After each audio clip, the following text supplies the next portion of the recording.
Well, everyone, welcome aboard. Well, you see, in the next 17 minutes, we're going to go on a journey together. Now, maybe this might all seem common sense to you, but I want you to consider leading like a captain on a ship that you have chosen to set sail.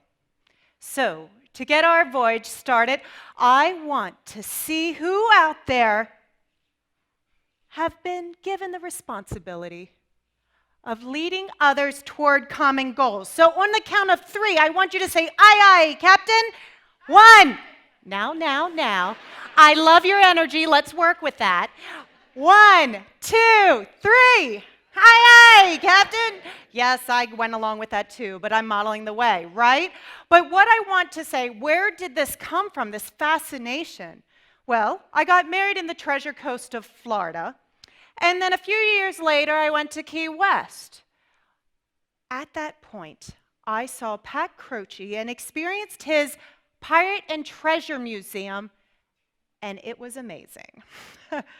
So I came back a few years later. For those who've been Key West, it's a little bit of fun there. And we went back, and guess what? The museum was gone. It moved to St. Augustine, but something was better.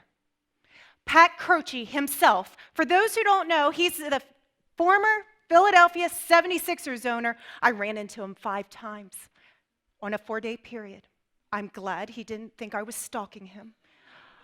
But what happened was he knew I was a motivational speaker, and he said, I want to see you speak. So I said, okay, let's see what he meant by that. So I took him literally. And I said, hey, I'll put together a leadership program called Land Ho. And I did. I went back, designed, delivered, and filmed it. Sent it to him, and he said, I'll see you. I'm like, yes, Captain. Okay. So I went to his house, and 3 hours later, he schooled me. The pirate himself schooled me. And he said, Molly, you have it all wrong. It's not land ho. When they are land, they are bad. They are womanizers. They drink. They gamble. Yeah, bad boys. You need to focus on sail ho. That's what they did right. When they are on their ship and working as a team, they were a well-oiled machine ship. And what was wonderful is he said, go for it, sail ho. So our family sailed ho and moved 6 months later to Wilmington, North Carolina, where Blackbeard ship had his final destination. So where we went from here is back to you. I want you all to get comfortable in your captain's chair. Yes, you're all a captain for the next 15 minutes. And I want you to ask yourself, do you keep your promises? Do you keep your promises? Because I tell you, many pirates were first privateers before they joined the sea as a pirate. You see, a privateer, they received a commission from their government to plunder ships. And the government was very nice to give them 80% of that ship and all the cargo that's in it. However, they didn't always get what they were promised. So that is what, again, helped them to say, let's be an entrepreneur. And they became pirates. Now, also, let's consider this. Ben Franklin recently discovered that he might had also put pirates on a mission because the privateers were unable to complete it successfully. In addition, when wars ended and the privateers were no longer needed, they used their transferable skills and became pirates. So let's just consider this as well. You see, some countries, they were privateers, while other countries actually saw them as pirates, like Sir Francis Drake, just like here. Again, we're rewriting pirate history tonight, and you're on this journey with me. So, what does your crew treasure, everyone? Captains out there, what do they treasure? They treasure the money, right? Wrong.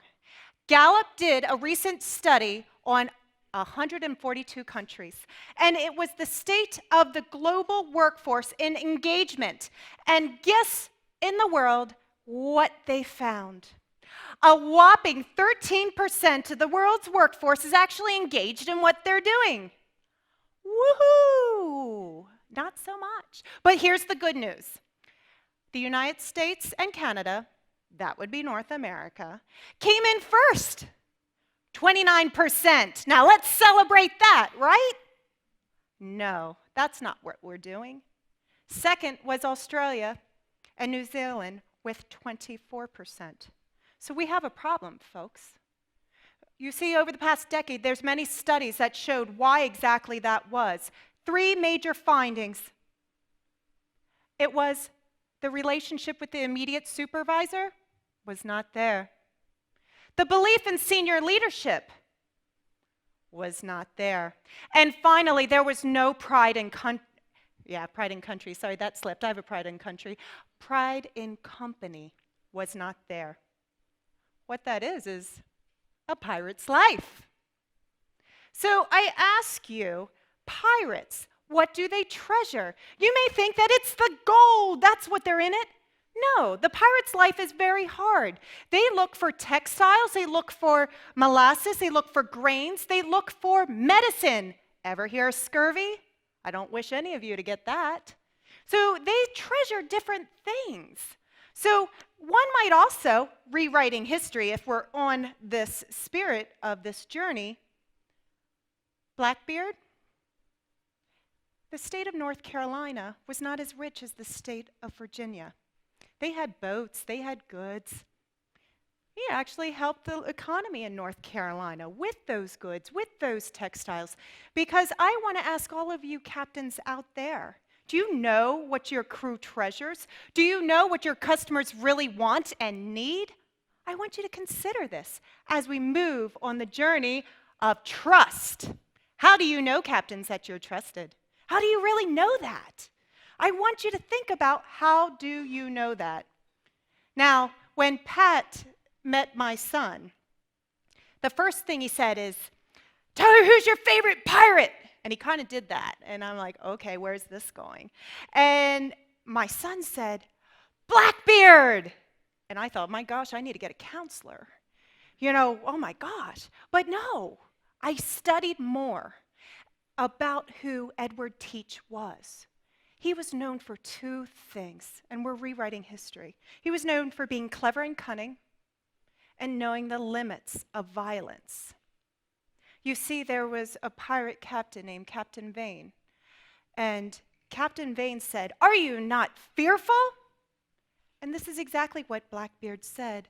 He said, "A fool who says he's not afraid of the king's army." So that's very out of character for what we know of Blackbeard. But what it is Captain Vane thought that he was a coward for that. His crew thought he was realistic, looking at goals, and staying determined and focused on outcomes. You see, he also was a man of few words. His words go something like this: "If you don't fight, you live." So he was very transparent in his leadership style. In addition, remember your errors as much as your victories. Ever heard that from leadership greats across the gamut, across the centuries? Blackbeard, you see, when he started in his career, he had a small boat, a very small sloop. He invested everything in his crew because he knew that's what mattered the most, his crew. There's a gentleman, and don't think that all pirates are poor, because that's another false thing. There was a gentleman by the Captain Steed, you can see Steed Bonnet, and Steed actually was very wealthy. He had a big ship, 70 people, but he knew nothing about plundering. So he and Blackbeard and Hornigold all got together, and what was great about this experience is Blackbeard said, "Would you like to join our fleet?" And he said, "Yes." Now, if that wasn't trust. So shift with the wind. When you're a captain, there takes a lot of courage and a lot of risk is involved. Think about your style as a leader. There was another captain named Captain Jack Rackham, also known as Calico Jack. He wore a whole bunch of different colors and hence the name Calico Jack, but he was more known for the two women pirates that he employed. You may have heard of Anne Bonny, Mary Read. Both of them were women, yes, you guessed it, but he actually fell in love with Anne Bonny. And he said, the only way you can get aboard this ship if you dress like a man. And guess what she said? Yes. She went to the world of plundering and became a pirate. And one would argue that she was just as good as all the other pirates aboard ship. So often that when the secret came to be, the whole crew decided to say, stay aboard, you're a part of our team. And that was uncalled for in the day. So right there, they took their last ship, an anchored ship, and they came right after them to try to get that ship back.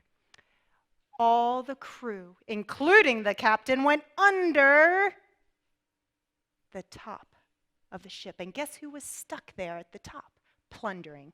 We have Anne Bonny and Mary Read. So yes, it was hopeless. But you know what? How do you know that as you're a leader of your ship, of your fleet, that your people are prepared to shift with the wind? It's pirate leadership. So Samuel Bellamy is another captain out there in the world of piracy. He actually was given a gift by having a very rich partner. Lucky him. This rich partner gave him a ship and also all the men he needed to run it. But what was interesting about it is you have an equal vote of affairs. So they would fight for their ships, but Sam was given it. With the equal vote of affairs, that means at any time, all his crew could kick the captain off the boat and set him sailing by himself. Now, what would that look like in a 21st century business environment? Something to ponder, isn't it? Rewriting history. So these articles, you may know them as pirate code. Let me share with you a few of the articles that the pirates had to follow in order to be on that ship. Captain Bartholomew Roberts Blackbeard says the musicians are to have rest on the Sabbath day. Well, that was quite nice. Captain Edward Lowe, he shall have the best pistol that sees the sail first. Wow, that's merit-based. Good business. And other common articles were the captain and the quartermaster to receive 2 shares of the prize, a master boatswain and gunner 1.5 shares, other officers 1.25. Man, that's outlined pretty nicely, isn't it? And no person to game at cards or dice for money. And you thought they were aboard the ship gambling. No. And to desert the ship or quarters in battle is punished by death or marooning. Now, captains, I'm not saying it's okay to kill anyone on the record. But what I am going to tell you is, do you and your crew know what is expected of them? Do you have regular performance conversations with them? Do you have a set of expectations and standards for yourself, Captain? That is just as important. So as we go along to being accountable, marooning, yes, that was one of the punishments if you did break one of these rules. But they were nice enough to give you a gun with a shot, and that's not rum. And one of the captains, actually, Edward England, made it to Madagascar because he made a float, a raft, just to make himself over to the other side. So not everyone ended in doom. It actually added perseverance if you really reframe that one. But you look and see, what do you hold each other accountable for?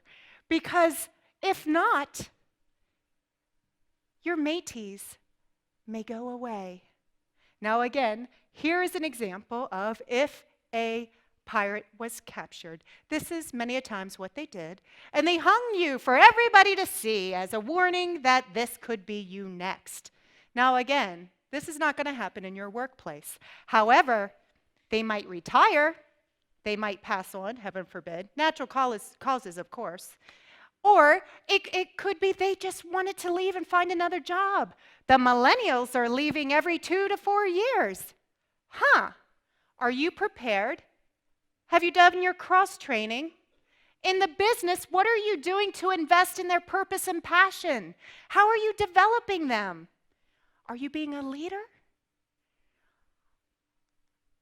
So as we close on this journey, I want you to look at these 8 articles for you to consider leading like a captain and sailing your ship with your crew towards common goals. So if you see any of these 8 articles that you feel that you can do a little bit better at, I want you to say on the count of 3, yo ho ho. Ready? 1, 2, 3. See, I knew you could do it because it's all about you. Sail ho. Thank you.